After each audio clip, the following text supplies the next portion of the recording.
I'm John from Hud-Son Forest Equipment here at the New York State Woodsman Field Days 2024. Got a few questions here with an interview on blade life and blade extension life and how to maintain your blades the best way to keep your sawmill cutting true and accurate. So he asked me how long a blade lasts. Outstanding question because it depends on your logs.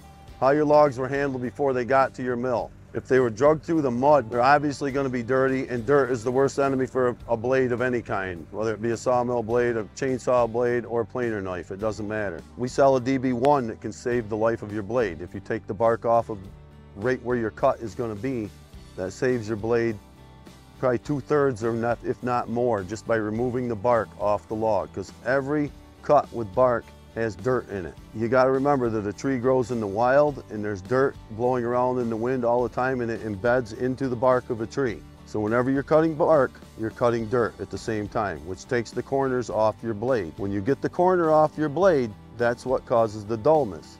It may not look dull to you, and it may not feel dull to you, but it's dull because the tip has gone off your blade. And the best way to acknowledge that of how your blade is dull and signs that you're seeing your blade is getting dull, let's say, is you're going to start feeling, if it's a push mill, it's going to start pushing a little harder, and you're going to hear the motor actually working harder for the same amount of cut. And when you hear that, you want to start looking at your wood after you remove that next board. If your mill starts acting that way, look at your board.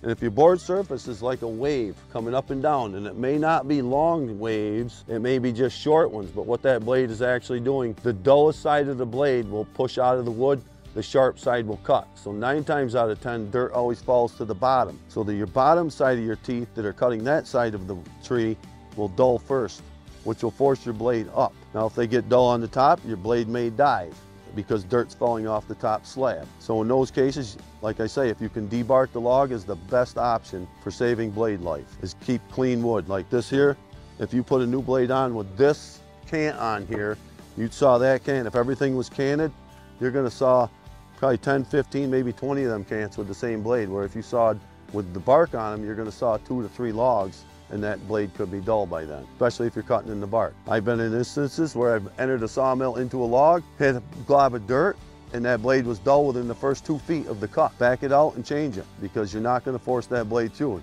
You're only gonna damage your sawmill. You're gonna wear your guides, because that blade's gonna wanna push up. You're gonna wear your guides, and then it's gonna push back. And when it pushes back, you're gonna be wearing on your guide bearing. So you're wearing out several things at the same time, just by trying to force a mill with a dull blade through it, and it's not worth it in the long run. Because in the end, you're gonna be frustrated for having to spend more money to fix your sawmill because you were trying to cut with a dull blade.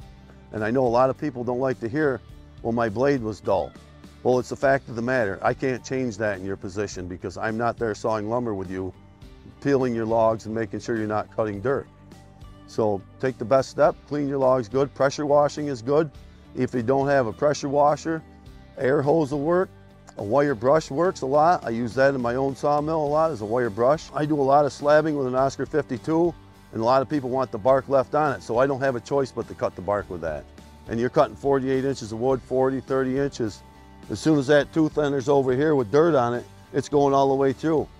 So it's just dulling it even more. It's going through 30 inches of wood, and it's just peeling off the rest of your teeth as it's dragging that kernel of sand through it. So best option is debark your log. Signs for a dull blade is going to be humps in your wood, the sawmill pushing harder, the motor working harder, and it's just quite obvious. If your blade takes an immediate dive, you can guarantee that it's dull on one side and not the other. If it's going up or down, one of them sides of that blade is dull. The other thing that dulls the blade fast is not tensioned properly, because then the blade is actually cutting more wood inside than it should be, because it's actually bunching up inside the wood as it's making that cut. It may be pulling from this side, but the slack side coming through is actually causing a bulge, and that can dull your blade as well, and then you can cause pinching. Once you get that blade pinched in there, then you're going to run the blade off, and things like that can happen, mess up your guides. You have to readjust things. So, well, new school guys, they aren't used to the old school way of doing things. So whenever I was a kid, I'd sharpen an axe, and my grandfather taught me how to sharpen the axe, and my father did as well. You cut a piece of paper, yeah, you can tell it's sharp, but the really way to tell it's sharp is to put your finger on it.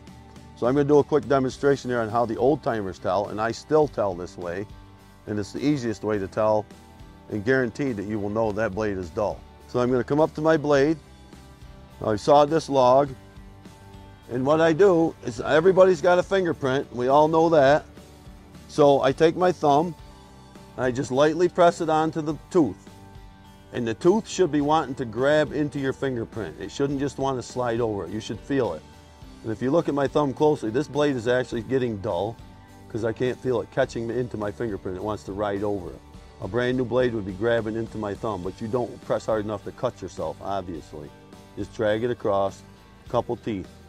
And the couple teeth I'm saying because one tooth is going to be bent up and the other is going to be down, and then you got your straight tooth.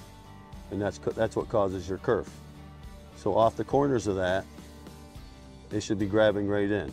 This blade is still sharp enough to cut, but I would say maybe 1 or 2 more logs is going to be the end of the life. As far as sharpening these blades, we do have a resharpening tool, a grinder to sharpen them with. We sell it here at Hud-Son Forest Equipment. Okay, this here is the Hud-Son band blade sharpener that we sell. This is a chainsaw sharpener that's been modified to fit. We make a jig plate to fit your band blades. Pretty simple to use. It comes with instructions. You can purchase this online or call the factory and order it direct. But this little tab here, it comes in a kit and you assemble it. So this tab here is your set. So every time you move the blade, you pull it back, and then that locks your blade in the same position every time. So that when you bring your head down into the blade, it's always in the same cut for your gullet. So that's pretty simple to use. We sell 2 different stones. We sell a regular grinding stone. This one here has the diamond stone on it. It's quite expensive, but it lasts so long, and it's worth its weight in gold, literally. It's a diamond stone, and it lasts a long time. It's a great stone. I've heard a lot of good reviews on it. I have heard none negative on that, so that's a good thing. And I'm the quality inspector, so I would know that. Other than that, longevity of your blade. To keep your blade good, when you're done sawing, the best thing to do is take it off the sawmill, especially if it's still sharp, or if you're going to resharp. Take your blade off, wipe all the water off, any sawdust, because sawdust has acid in it and it will make your blade rust. Lightly clean off the blade with a rag and then put a light coat of oil on it, even if you're going to sharpen it. That will save your blade. Say you were sawing and you got near the end and you just had to change the blade because it was dull. You got 10 cuts out of that blade and you know it's still sharp. Take that blade off your mill, oil it down, hang it up in a dry place. Before you put it back on your mill, wipe the oil off the blade so it doesn't spin off when you go to start it up. That helps keep some rust off the blade. When you get rust on a blade and on the teeth, it's done. Unless you can clean all the rust off with a wire wheel, which is very time consuming and very frustrating to hold them. And they do make blade cleaners for professional blade sharpeners, but for the everyday guy like y'all and myself, it's just too much to clean the rust off. It's really hard and tedious. So keep your blades oiled up, even when they're dull, if you're going to get resharps on them, and it makes it easier for everybody. Like I say, if you just made a few cuts with it, take the blade off, wipe it down, oil it up, hang it back up. When you come back to saw in the next day or the next 2 days or a week later, that blade's still going to be good for you to use. If you leave it on the mill and it gets rusty, it's just going to be no good. You may get 1 cut, you may get 2 cuts, but then you're going to start seeing that wave in your cut. And that's no good because now your blade's dull. And you lost all the other cutting that you could have got out of it just because you didn't take it off and properly maintain it. Let's put it that way. And when you take your blade off at night and you're done sawing, and you always get that extra chance to inspect things on your mill just for maintenance purposes. Clean your guides up good. It makes them last so much longer. We sell these sharpeners. They're a great tool to add to your collection. If you got a Hud-Son mill or any other mill, it's pretty much the same blades. You can get the stones cut at different angles if you want. We only get this stone cut for the wood miser type Hud-Son blades that we sell. If you have any service or technical questions, please feel free to call me. I'm John at Hud-Son Forest Equipment. I take all the service calls and technician calls. You can email me, john@hud-son.com, or you can just email hudson@hudson.com and send in an email, and we'll be glad to help you out. Give me a call, 1-800-765-7297. Ask for John in Tech. I'll be glad to help you out with any questions.